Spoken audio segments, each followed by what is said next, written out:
दोस्तों नमस्कार। इस वक्त हम मौजूद है विरार महाड़ा के इलेक्ट्रिसिटी डिपार्टमेंट महावितरण के कार्यालय के बाहर। यहाँ हमारे साथ सामाजिक कार्यकर्ता कांग्रेस पार्टी के पदाधिकारी सोहेल खान है। वो यहाँ पिछले 3 दिनों से आंदोलन पर उपोषण पर बैठे हुए हैं। इनकी एक मांग ये है कि इन्हें स्मार्ट नहीं होना है, इन्हें स्मार्ट नहीं होना है। हर चीज़ आज के समय में स्मार्ट हो रही है। हम स्मार्टफोन यूज़ कर रहे हैं और स्मार्ट बनते जा रहे हैं, लेकिन जो इस समय स्मार्टनेस के नाम पर सरकार जो धोखा कर रही है आम जनता से, उसके खिलाफ इन्होंने मोर्चा खोला है। बिजली विभाग जिसके काम में स्मार्टनेस कब आएगी नहीं मालूम। अगले 5 साल में आएगी, 10 साल में आएगी या 25 साल में नहीं आएगी, नहीं बोल सकते। लेकिन अभी से वो स्मार्ट मीटर बिठाने के लिए आमादा है। एकदम घर घर में इस समय स्मार्ट मीटर बिठाए जा रहे हैं। स्मार्ट मीटर के फायदे क्या होंगे इस पर हम चर्चा कर ही नहीं सकते, क्योंकि फिलहाल तो उसके नुकसान ही नुकसान दिखाई दे रहे हैं। आम जनता की बात करें तो जनता इन स्मार्ट मीटर की वजह से त्रस्त आ चुकी है। एक तरफ बिजली विभाग की जो साधारण सी जो सेवाएं हैं, जिसकी आम आदमी उम्मीद करता है, वो सेवाएं लोगों को नहीं मिल पा रही है। दूसरी तरफ बिजली विभाग स्मार्ट मीटर के नाम पर लूट का धंधा कर रही है। तो इन्होंने मोर्चा खोला है स्मार्ट मीटर को लेकर। जानते हैं क्या है इनका कहना, क्या इनकी मांग है। सोहेल सर, आपने आंदोलन उपोषण ये बेमुद्दत उपोषण आपने शुरू किया है। हमने विषय बताया स्मार्ट मीटर को लेकर। आपका आक्षेप है कि स्मार्ट मीटर नहीं लगना चाहिए, क्या वजह है? क्या आपको आंदोलन पर बैठना पड़ा? सर, कैसा है, स्मार्ट मीटर के नाम पे ये लोग लूट कर रहे हैं। अडानी को जो है लूट कर पैसा दे रहे हैं। हमारी मांग है कि हमारा मेहनत का पैसा हम क्यों अडानी को देंगे? हमें जिस चीज़ की ज़रूरत नहीं है वो ज़बरदस्ती हमारे ऊपर क्यों थोपी जा रही है? आप पहले आपके ट्रांसफार्मर, आपकी जो केबल हमारे सरों के ऊपर से जा रही है, उनको ठीक कीजिए, उसके बाद स्मार्ट मीटर लगाइए। अभी कुछ ही समय पहले आपने जो है एनालॉग मीटर लगाए थे, तो उसमें ऐसी क्या गलती आ गई कि आपको स्मार्ट मीटर लगाने पड़ रहे हैं और ज़बरदस्ती लगा रहे? जबकि कोर्ट ने बोल दिया है कि कोई बिना नोटिस के, आप किसी को बिना पूछे आप मीटर किसी के घर पे नहीं लगा सकते। अब हद ये हो गई है कि ये लोगों के घर की बाहर की कुंडी बंद करके भी स्मार्ट मीटर लगा के जा रहे हैं। मतलब ये इतनी निष्ठा पे लोग उतर चुके हैं। ठीक है, जिसके घर में एक पंखा और एक ट्यूबलाइट जलती है, वो उसमें पूरा दिन घर पे रहता भी नहीं है, तब भी उसको ये 15,000 का बिल दे रहे और बोलते हैं कि उसने इतना यूज़ किया है, इसके लिए बिल आया, रीडिंग गिरा है। अरे भाई, एक पंखा और एक ट्यूबलाइट के ऊपर इतना रीडिंग कैसे गिर जाएगा? उसका बिल 15,000 आ जाए। और हमारे पास स्मार्ट मीटर की इतनी सारी कंप्लेंट्स आई है। अभी आपको बता दूं, 400 लोगों ने हमको कंप्लेंट दे दिया अभी तक। ठीक है, 3 दिन के अंदर 400 कंप्लेंट। तो आप सोचिए इनके पास कितनी आ गई होंगी।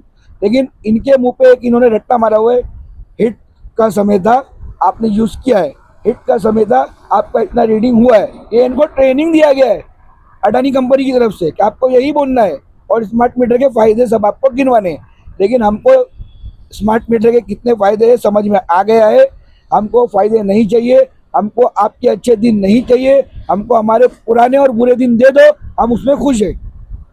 आपने एक गेटअप इस तरह का बनाया हुआ है, क्या खास कोई संदेश देने के लिए इस तरह का गेटअप है कि ये गर्मी हीट की वजह से आपने?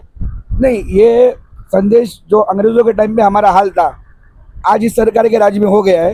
ठीक है, तो ये हाल मेरा हुआ है, ये पूरी जनता का होगा। ये मेरा मैसेज है कि अगर इनके खिलाफ अब नहीं बोले तो सबका हाल आने वाले समय में यही होने वाला है। यही फटा बनियान सबकी आंख पे होगा, यही चड्डा होगा। और ये कुछ जो अडानी अंबानी जैसे लोग हैं, ये हम लोग के ऊपर राज करेंगे।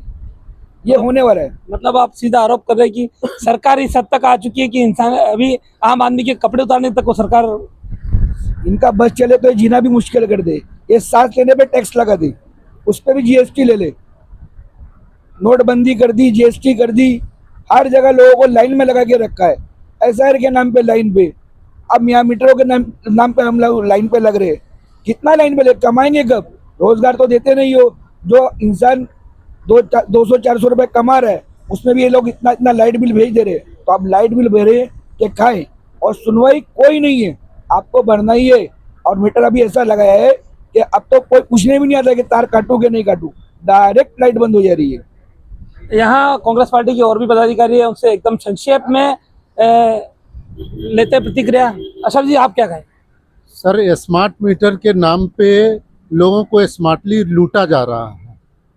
ये पूरे महाराष्ट्र में, पूरे भारत में ये स्मार्ट मीटर का जो प्रोजेक्ट इन लोगों ने अडानी के थ्रू दिया है, ये लोगों के पॉकेट में डाका डालने का काम किया जा रहा है।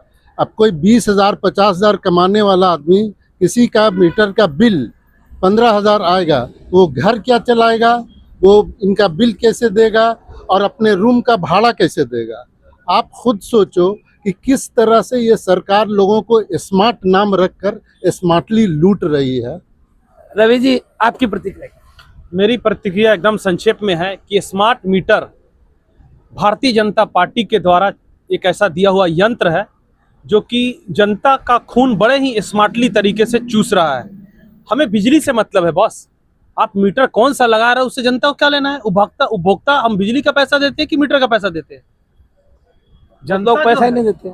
नहीं, जनता जो है बिजली का उपभोग करने का पैसा देती है। अब उसमें आप ये स्मार्ट मीटर लगा के मान लीजिए कि हम यूनिट 200 यूनिट यूज कर रहे हैं और आप दिखा रहे हो 600 और 800 यूनिट, ये तो सरासर घोटाला कर रहा। तो इस तरह का नरेंद्र मोदी की जो सरकार है, नरेंद्र और देवेंद्र की जो सरकार है, ये जनता को एकदम ऑफिशियली और आधिकारिक तरीके से लूट रही है।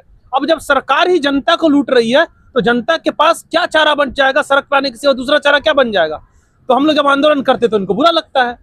बढ़ते हैं रामदास जी। रामदास जी, आपका क्या प्रतिक्रिया? आंदोलन जिस विषय पे किया जा रहा है वो विषय जनता का मुद्दा है और जनता को किस तरीके से लूटा जाना चाहिए, ये विचारधारा है आरएसएस की।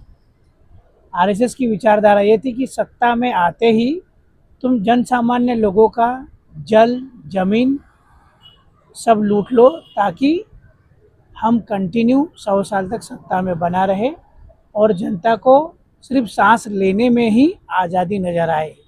वही हाल है, देश भर में सब जगह आंदोलन चल रहे हैं, कोई ऐसा स्टेट नहीं बचा है कि आंदोलन नहीं हो रहा है। लेकिन अब यहाँ की जो बात है, जनता से जल भी लिया जा रहा है, ज़मीन भी लिया जा रहा है, उनकी संपत्ति भी ली जा रही है और जनता अभी ऐसे फटे हाल में बैठी। तो ये हमने चर्चा की कांग्रेस पार्टी के पदाधिकारियों से। कांग्रेस पार्टी का ये कहना है कि आज की जो सरकार है वो जनता को फटेहाल करने के लिए तत्पर दिखाई दे रही है और कहीं ना कहीं जिस तरह से अभी जो चीज़ें लादी जा रही है वो कहीं ना कहीं इसी तरफ इशारा भी करती है। अब देखा जाएगा कि अब तक जो गूंगी और बहरी सरकार है, जिसको शायद सुनाई नहीं देता है, दिखाई नहीं देता है, वो क्या अब भी अपनी आँख खोलकर देखने और सुनने की कोशिश करेगी? फिलहाल आज की इस वीडियो में इतना ही। नमस्कार, जय हिंद, जय महाराष्ट्र।